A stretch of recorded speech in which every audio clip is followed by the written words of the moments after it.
Welcome to So Many Receipts. I'm Flo Michelle. And I'm Shelley Seddon. And we are two entertainment journos based in Sydney, Australia, who love to analyse and talk about all things reality, TV and pop culture. Each week on Receipt Roundup, we bring you our take on what's trending. This week on the show, will Thomas and Clarette do a disappearing act on Farmer Wants a Wife? The bad sex scenes on And Just Like That, real estate boredom on Listing Melbourne, and a Real Housewife husband heading for jail and more. So we're kind of limping to the finish line with Farmer Wants a Wife. Latest news from Now to Love is that apparently Thomas and Clarette leave the farm early next week, which is not a massive shock, as it looks like from the promo for next week that they're doing the big old I choose you moment. Yes. Sources say the producers begged Thomas to stay longer and drag it out just a little bit more, but he'd had enough. A source says whether it was Clarette calling the shots or Thomas simply being over the whole thing, there was no convincing him to stick around. I think maybe he was pissed off about being held hostage by producers for 24 hours when he was forced to disappear. Yeah, because it wasn't his idea. Yeah, and when he showed up on Monday night's episode, he awkwardly delivered the lines that I'm sure producers told him to say about how he was sorry and shouldn't have stormed off and needed to communicate better. But basically, he just needed to beg Clarette for forgiveness again. And so there were the three other ladies just hanging out who were basically farmhands at this point and just watching his relationship with Clarette play out. It's like, what a waste of their time. Free labour. The forums went wild about that, with many people asking, why are the other ladies even there? I know. When he so clearly favors Clarette. They were all apparently playing along, but if it was me, I would have just left. It's embarrassing. Yeah, it makes them look a bit stupid for staying for a shot with this man who, let's face it, he isn't much of a prize for nobody. Yeah, and also Farmer Jack down in Tassie, he had an awkward date with Hayley, who is originally from Tasmania, but she moved away. And Jack said he now considered her a Gold Coast girl because she's had like a few different jobs and had a few different career options in Tassie. He claims she had no real plan. Right. But I think because she actually wears makeup and does her hair, she's thought to be too fancy for the farm. But then the other girls didn't seem to be into the hair and makeup, which is fine. You know, some people, that's not their thing. She's so polished with that bob, though. It looks like she's straight out of the boardroom to the cow paddock. Yeah. But I was surprised. So Hayley decided to go in for a kiss, God love her. And just as Jack turned his head to take another swig of his beer, it was so awkward. But she laughed it off, you know, and it was clear the only person he has a spark with is young Gina Davis, a.k.a. Sarah. And spoiler alert, Sarah is allegedly his final choice. Hayley was already in one of the show's worst ever moments, sticking her hand down that drain to pull out cow poo with her bare hand just to impress him. So she handled poo all for nothing. I know. She doesn't get chosen. She was in it to win it. And meanwhile, Farmer Corey took Chloe on a date to a real-life bat cave, and they were crawling around through these tiny cave openings. I was getting claustrophobic. There were like bats flying everywhere. And I kept thinking about the stench of bat poo in the cave. More poo-related activities on the show. Yeah, it was featured a lot. I know. And for the night portion of the date, Farmer Corey presented Chloe with a box containing a sexy red dress that just happened to be her size. And then she went off to get changed. So I noticed she was wearing sneakers, but she came back wearing heels. So obviously the producers, you know, covered all their bases and thought of everything. So they did have a romantic date in a clean portion of the cave, a poo-free portion. And it was called the chapel, where couples actually get married. You're so keen for her to be his choice. You're invested. I know. I'm still Team Keeley. Also, it is interesting to note that this show has never seen so many farmers leave this early into filming. Basically, it's like Farmer Wants to Ghost a show. Is. In fact, all these people coming and going marks the highest number of farmers abandoning production in the franchise's global history. Wow. Because this is in other countries as well, this show. I mean, they seriously need to get it back on track next year, right? But I guess they just don't have the level of farmer applicants that they did in the past, because all the farmers are now too scared to go on it. That was what some of the farmers in one of our TikTok threads, which went viral, said. And I don't blame them either. If you yawn too many times, you're going to suddenly be the lazy farmer, etc. And also, unlike maths, farmers can't just take off masses of time from work. That's something that's a good the point. farmers also said in the thread. I don't know what's going to happen. Well, a production insider told New Idea magazine that Channel 7's preparing for a major revamp, which they obviously need, and they're going to try and feature older farmers to compete with Channel 9's The Golden Bachelor. That would be good. 21-year-olds don't need to settle down. I agree. And they don't even own a farm. Yeah, so. Exactly. And so they're reportedly eager to land former host Samantha Armytage's estranged husband, Richard Lavender. So the couple broke up in December, just before their 4th wedding anniversary. Richard's 65 and a wealthy equestrian businessman. It's not exactly a farmer, but he does have a 40-hectare property in the New South Wales Southern Highlands. So I would think a wealthy horse guy in the Southern Highlands wouldn't need help with dating, but you never know. Yeah, I mean, and good for Sam for leaving when she did, because how awkward would it be if she was still on it? Yeah. I would love to see Richard Lavender on that. Yes. Yeah. So on to the much anticipated return of And Just Like That, Season 3. So to me, this show feels like a relationship that was really great at one time. So occasionally you see flashes that remind you of how amazing it was, like when they were talking about jokes about the Virgin Mary and holy ghosting. Brilliant. So you're willing to settle for these crumbs, but that's why we're still invested, because the relationship was great, and this is a dumpster fire of a show. Oh, dumpster fire? Yes. You're going down that path? Yes. Look, I didn't actually mind this episode. I actually enjoyed it, and I think it has calmed down from the first ludicrous season a few years ago when they were being so woke that they shoved in everything from disabled co-workers to Charlotte's trans daughter, United Nations level friendship groups, Miranda's non-binary lover in Che, who I have to say, I'm so relieved Che is gone. I mean, Sarah Ramirez, she's a good actress, but I've just hated that character. I know. I'm glad Che's gone. But I still think there are too many characters. There's LTW and Herbert, Seema, Anthony, the kids, Brady, Lily, and Rock. The only character I actually really care about is Shu the cat. Yeah, and I had to ask you, who's Shu? How can you not know Shu? I forgot about the cat. So the big hoo-ha online since this episode aired was Carrie's ridiculous hat. Yep. This enormous thing, which was a designer hat, which looked like she'd got tangled up in a cloud. SJP got absolutely trolled online with people asking who wore it better, Carrie Bradshaw or Strawberry Shortcake. Yep. Apparently, it was Sarah Jessica's own idea, saying it was a lovely summer's day and it felt like a period at the end of a sentence. What does that even mean? I wouldn't claim ownership of that hat. That was her statement about it. What does she mean? A hat as a full stop? Then Nicole Ari Parker's character, Lisa, LTW, wore a necklace made of giant rattan balls, literally the kind you get from Spotlight and you see in a decorative bowl on a coffee table. Look, I get that this show pushes fashion boundaries. It always has. But these women are now in their 50s and 60s. Are we supposed to be laughing at them? Well, I don't mind the wacky fashion, the pigeon purses, What I do mind is the terrible writing. So, I have so many questions after the debut. So, firstly, the timeline. Sarah Jessica Parker is 60. So, I'm guessing that Carrie is supposedly around 60-ish as well. So, who has 5 years to wait around for Aiden? I know. And come to think of it, who has 5 years to wait around for any guy, no matter what your age?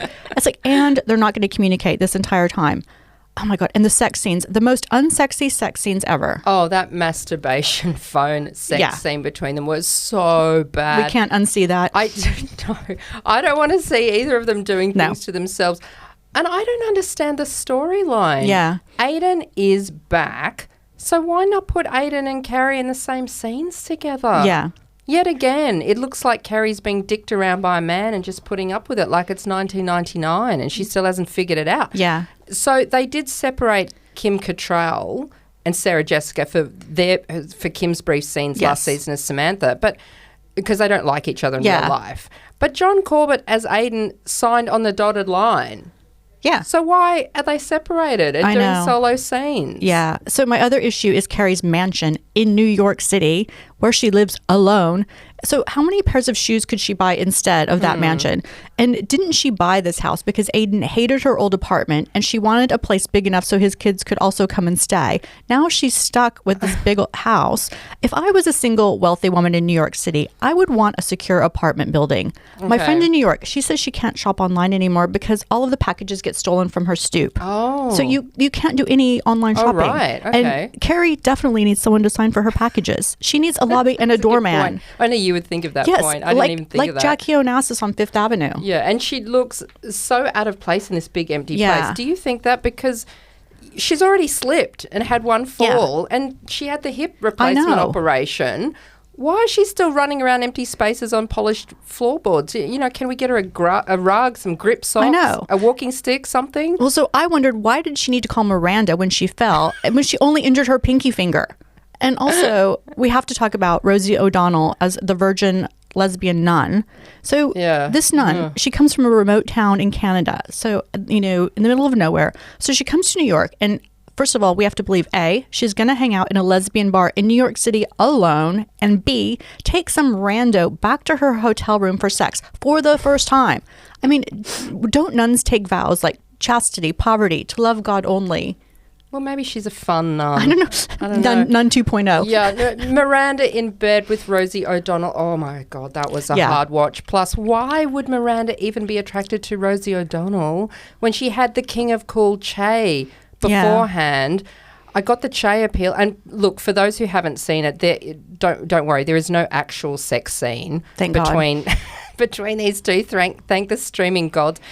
But it cuts to them after the deed is done. You do get to see Rosie's flabby bare bingo wings, which I can't unsee, and that was way too much flesh for me. Yeah, I agree. Yeah. So there's a new show on Netflix that just dropped called Listing Melbourne, and one word to describe this show: cringe. So after watching Selling Sunset, Selling the OC, even Lux Listing Sydney, this show isn't even in the same ballpark. And there were several times I actually thought this show is taking the piss. Okay, see, I dipped into some of those other real estate shows as well. I don't understand why someone like you would find any reality real estate show interesting. Like watching people fake excitement over a walk-in pantry. Yeah. I mean, it's not my idea of thrilling TV. The talk about does an agent take a commission from both a seller and a buyer at the same time? Ooh. That was too much information, I had to get my notepad out. I mean, I find these shows are all so dull, and this was one of the dullest. Yeah, well, I like the interior design. That's what so like the houses on Selling Sunset are so glamorous. They're in the Hollywood Hills. The houses in Melbourne are just underwhelming. It's flat. There's no views. And there was one home that an agent was showing Nadia Bartel, and the backyard had a house next door under construction that completely overlooked the house's backyard. There's no freaking way you would buy that house. And so Nadia Bartel, for people who don't know, is a Melbourne socialite who hit the headlines a few years ago when she was filmed snorting cocaine off a Kmart plate at a party, and then that footage was put up on someone's social media channel.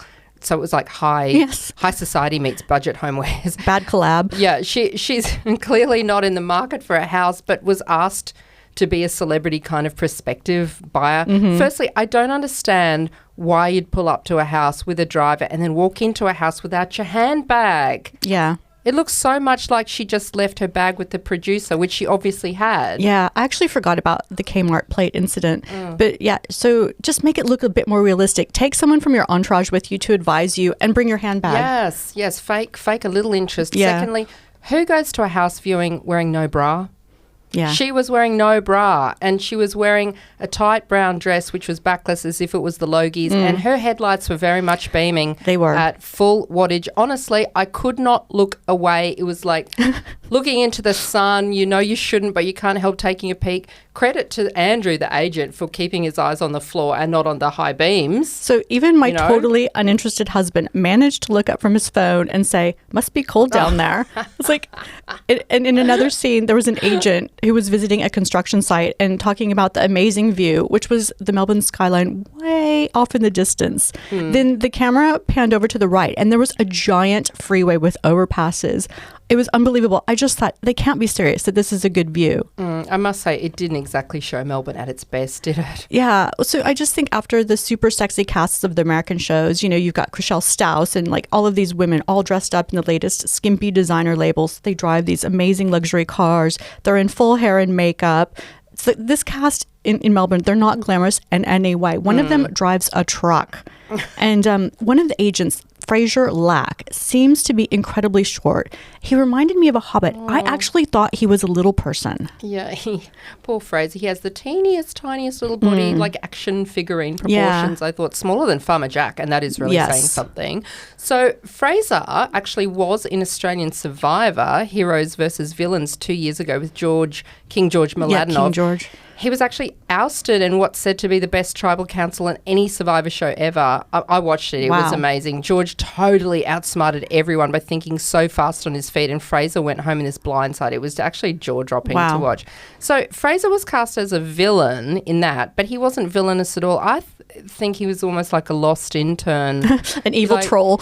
Well, he got very little airtime. Yeah. And I was surprised to see him here with sort of a new feisty personality. I do remember thinking on Survivor he was quite a slight of frame, a slight person, but I don't remember him being this small. Yeah. And maybe it's the cut of the jacket. I don't know. That emphasizes it. I don't know. Yeah. Well, to me, this show doesn't work on any level. There's no real estate porn, sexy agents, office drama, nothing.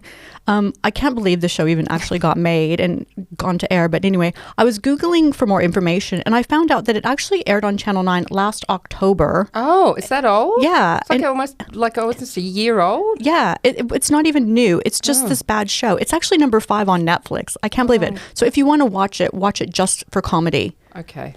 Well, maybe not even comedy. Yeah. Oh, dear. So this next segment is brought to you by Love on the Air, the new rom-com novel by radio personality Ash London. Drawing from Ash's own experience as a top radio announcer in Australia and New Zealand, Love on the Air is a vibrant and hilarious enemies to lovers read, full of radio drama and unexpected love stories. Listen to our chat with Ash now in the latest deep dive where we talked about everything from the book to Harry Styles to perimenopause. Love on the Air by Allen and Unwin is out now. So on to our ongoing look at Love Hotel. We had Luann tossing up between James, who's already said, I love you after just 6 days. And now we got Mark, the guy who looks like hippie Jesus after her. I actually think he looks more like Santa Claus. Yeah, maybe. Plus, who goes on a date either day or night showing your bare chest and just wearing a crocheted vest? He was wearing a crocheted vest. Tell me who. I know, that crocheted vest, that was the worst. So they're really trying to make Lou and white bearded Jesus happen. But even Cynthia Bailey, her friend from the Real Housewives of Atlanta, who dropped in to do a wellness check, could see that there was zero chemistry between these two. Yeah, and actually this week, Luann was seen with a huge rock of a ring on her hand. Yes. And when asked by Us Weekly to provide a statement, she said, I'm a very happy girl, but that's all I can say for now. And Luann had also revealed to the Daily Mail that she went on a date with a 62-year-old model, which briefly got me thinking, was it the Jesus Santa guy? Yeah. And he's 62, so I guess he could have been a model, maybe for Depend diapers. Yes. I don't know. But it's not him or James or Santa. It's been revealed the man is actually a real estate agent called Michael Reimerschmid. What a last name. Yeah. Luann Reimerschmid. Countess Yes. Luann Reimerschmid. I kind of like it. It's European, right? Yeah. Is it German? Yeah. I think it sounds good. So I love Love Hotel, but I think it's time to wrap things up. So absolutely nothing happened this week. And instead of stallions, we had friends and family coming in to advise the ladies on their choices. Shannon's daughters made an appearance, and Giselle and Ashley brought in their gay besties. So I was actually really hoping Shannon's daughters would say, Mom, seriously, what are you thinking with Earl of Pearl? But it seemed like they kind of warmed to him because he's so different from her normal type. They liked him. Yeah, and those two are just not a couple. And Shannon was clutching her pearls when Earl unbuttoned his shirt and revealed his dad bod, and he started dancing to the Yacht Rock classics when they're like out on this boat. And previews for next week show Shannon crying because, of course, this is just going to end in tears. But she could be crying about anything. Yeah, true. Shannon. But look, here she is criticising Earl the Pearl yet again. Yeah. First, she ripped him a new one because he wouldn't eat his vegetables. And now she's saying she didn't like him showing his bare chest. Look, I didn't like the sight of it either. But she is bitching about everything. Was she like that with her husband and John Jansen? Yeah, maybe. Do they have a fair point? Yeah, but I just think, regardless, they are just not a couple.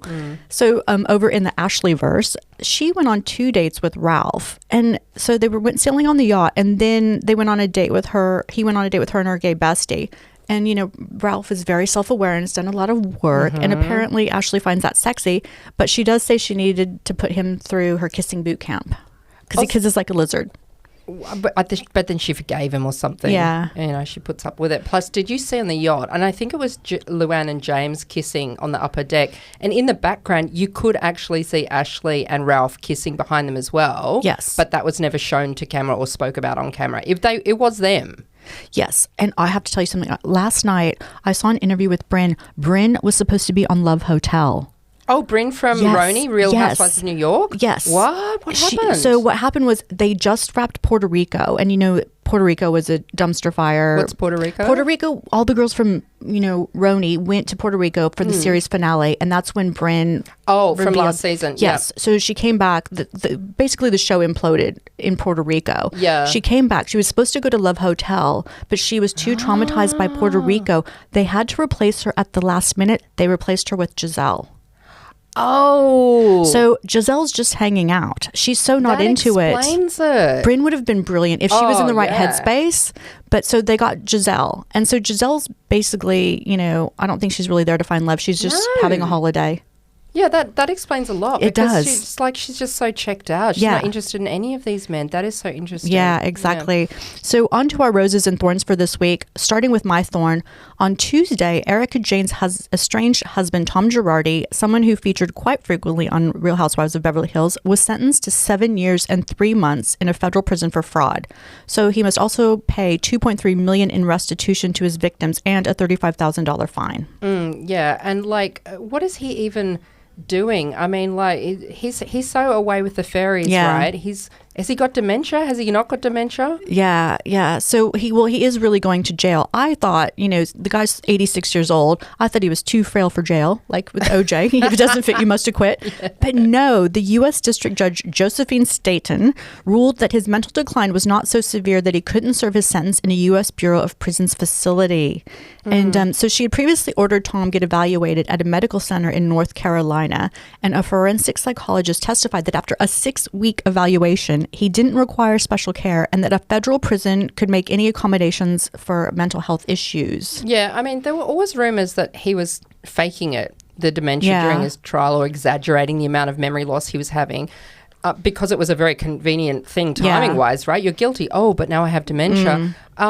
Plus, there were never any signs or whispers of it when he was on Housewives with Erica. Yeah. In fact, she was always indicating how sharp he was. So does this all mean he actually doesn't have dementia? Yeah, I thought for sure, you know, he's not faking it, but I think he does have some cognitive decline, and he has been living at a memory care facility in the OC for the past 2 years. So his attorneys argued that he should serve his sentence at that facility because, you know, he has alleged Alzheimer's and dementia, you know, diagnoses, but regarding his faking dementia during his trial and being coached on the memory loss, the judge observed that while Tom showed some confusion, he came forward to testify. He also knew where he had to go, answered his attorney's questions politely, and acknowledged that he had some memory issues. Yeah, but it got a bit bizarre, right? Oh my God, this is so funny. So the bizarre bit, as he was leaving the witness stand, he had these loose-fitting pants. They fell down to his knees. So he quickly pulled them up. And so Judge Staten later said that was another indication of his awareness and that he was in a courtroom and he could feel embarrassment, which is why she was sending him to jail. God. Geriatric Girardi has to surrender and began his prison sentence on July 17th. This whole thing is so crazy. He's 86 years old. Yeah. Oh, it's insane. I read in one article which said if someone's old and already in jail and then they develop dementia, it's sometimes suggested they be released early and just carted off to another facility which can care for them better because jail staff can't care for dementia patients. They're not really trained for that. So there's no way they'd take him if he really had it. Yeah. So, wow, it didn't look like he had it after all. Yeah. But can you imagine going to jail at that age, cognitive decline or not? Yeah. I mean, I think he does require some kind of nursing care. It's going to be hard time served. Yeah. So, or just before I go on, do you reckon Erica would visit him? No, she said there's nothing to say. She's that's done. right. She said she'd visit him when he was dead. Yeah, exactly. Like his gravesite. Exactly. Oh my goodness, I forgot about that. So I'm giving out 2 thorns this week. The reality TV shows have been misbehaving. It's been a very thorny week. I've been dishing out too many roses around here. My first thorn is for Dubai Bling. which is a series that dropped all its latest eps on Netflix just recently. We are up to season 3. And look, I know people who watch this and they like it, but I was not one of them. Right. On the positive side, shows like this and The Real Housewives of Dubai, it really makes me want to go to Dubai. Yeah. The sheer opulence of all the buildings, the restaurants, the shops, seeing everyone in designer gear. It's like wealth on steroids. And for someone like me, whose main outing is a trip to Woolies every week in my Ugg boots, driving down graffiti-filled streets, I think it would be fascinating to see how the other half lives. Yeah. Right? And you have been to Dubai, Shell. Did you enjoy it? Yeah. Like every time I fly, I try and go through Dubai so I can have a couple days. And I did spend like 10 days there once on my own, going to temples and shopping. I loved it. Like everything is next level luxury. The hotels, the restaurants, the service. And there's like a ski slope in the shopping mall. Yeah. You sounded like Eurotrash just then when you said I always try to stop by Dubai on my way to Europe. Exactly. I haven't been there for 25 years. Now, on to the negatives. Firstly, I did not find this an easy watch due to lack of brain power on my part. So all of the people in this show speak perfect English. And so, in fact, some of them have American and British accents. However, half of the time the confessionals are in English and half the time they're in Arabic. And when they're shooting scenes, it's like that as well. I actually found it quite jarring to go constantly from reading, like listening to frantically reading and back again. Yeah, that's too much work.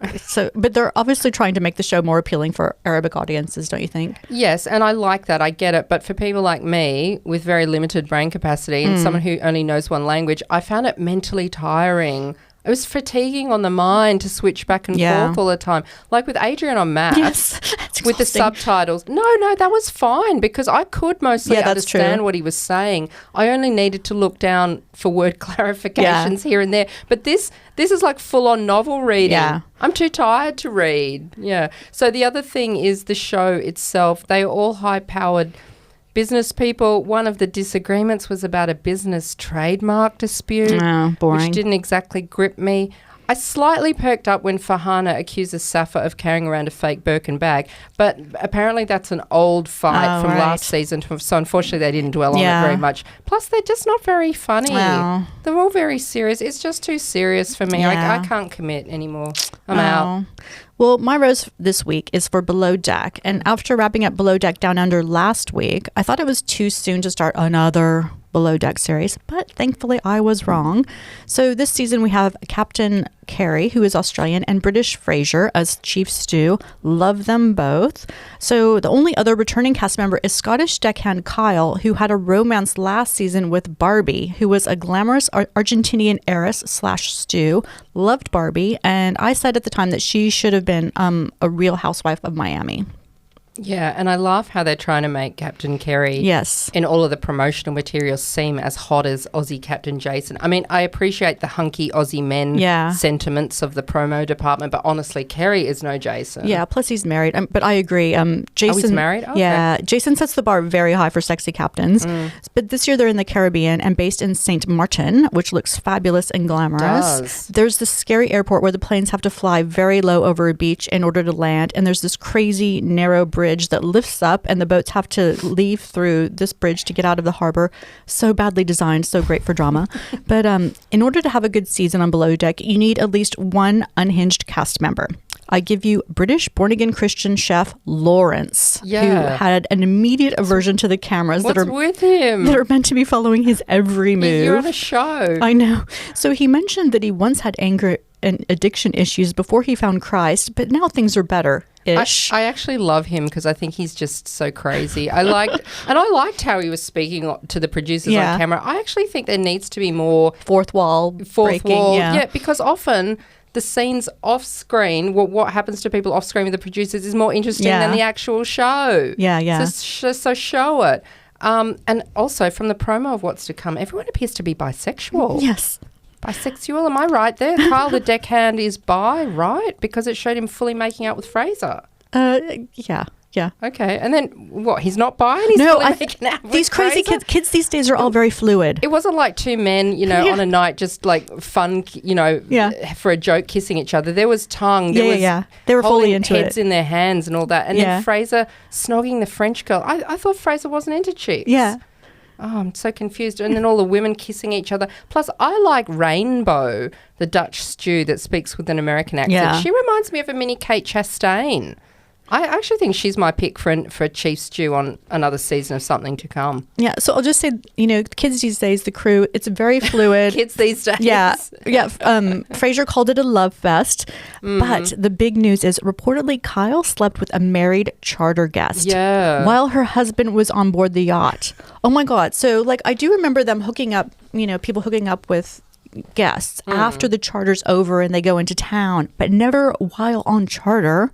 Oh, I so hope he does. Oh my God. So, and another ingredient you need for a good season is unhinged guests. So I give you Sam from Tampa, Florida, who is such a germaphobe. He travels with his own black light to examine every surface. Can I just say, I actually thought that was a good idea when he brought it out. I thought exactly the same thing. So for people who don't know, you turn the light off and you put this flashlight on and it shows up all the dirt like in luminescence, like green. Well, and it was all what he found with his flashlight was that all of the sideboard where the light switches. The light switches, they were all absolutely filthy. So that's a spot that they didn't clean. I know, but what they like that in every hotel? No, Yuck. what they do normally with hotel rooms, they take the light in and the doona is covered with other things. Ooh.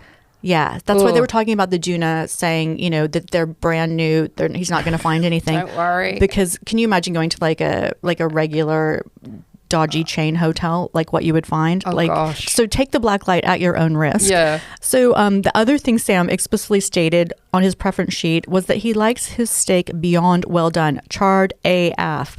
So, of course, his steak comes out pink. So it's just so all of the other guests send their own tough and cold steak back as well. Yeah, I mean, there's nothing worse than a cold, tough steak. And I should know because I make them for my kids all the time. Well, so they send them back too, but I just force them to eat it. Well, by the end of the episode, we have the poor chef, in full breakdown mode, begging the camera crew to stop filming, and producers, have to come in. It's only the first one. I know. They're not even through the first episode. So, they're in full damage control mode. But hasn't he been on Below Deck before? No. He's brand new. Yeah, he's brand new. That's okay. why he's freaked out by the cameras. Oh, I see. So Captain Carrie hears this commotion, and by the time he gets to the gallery, Lawrence is saying he won't stay for another charter. So we'll see if production can convince him not to quit. And meanwhile, Captain Carrie was just on Watch What Happens Live, and someone brought up the fact that Frasier said this season he encountered the worst charter guest of his entire career. Captain Carrie said that was an understatement. So the good news is Below Deck is back, and it's not smooth sailing, which means it's going to be a good season for us. I don't know. Yeah. I mean, it looks promising at this early stage, but for me, Below Decks always end up going downhill because they always end up just talking about laundry. Yeah. So all I'm saying is that something good better happen on this season. I don't want to see this awful guest for myself. Yes, me too. You better show up. And finally, my second thorn for this week is the Real Housewives of Atlanta.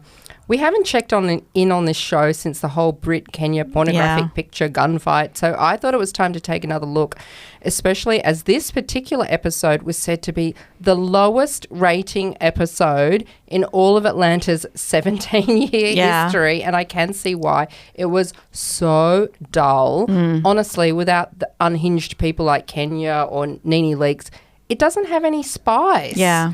And for me, the most surprising bit of news was Angela revealed that she and her husband, former pro basketballer Charles Oakley, owe $2 million worth of debt. Wow. So she says that they have 7 properties, but they owe $2 million. Does that actually make you technically broke then? Yeah. If you can't service it? I'm not enjoying this show very much either. So I just think Angela seems to be awful when it comes to flipping properties. So you'd think maybe after 2 investment properties, they're just sitting there and you can't move them, that you would reassess and not buy more.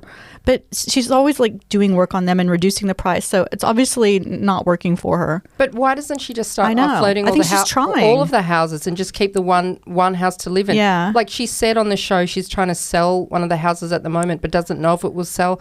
So just sell the others. Yeah. Can none of them sell? I know. They all duds. I think she can't so. pick them. Yeah. I think they need Andrew from Listing Melbourne. So this is clearly not a good career path for her. She needs to launch an alcohol brand or a candle line instead. Yes. There's less financial risk. Yeah. You know, it would freak me out to have that many houses and tenants and maintenance and all the other bullshit. I think they just sit empty. She doesn't even have people in them. What? I know. I think the mortgage isn't even covered? I don't think so. They're sitting there empty. They need to have work done on them and stuff. Oh, God, she's a fool. Andrew, please get over there. I mean, I couldn't do it. I can barely keep plants alive.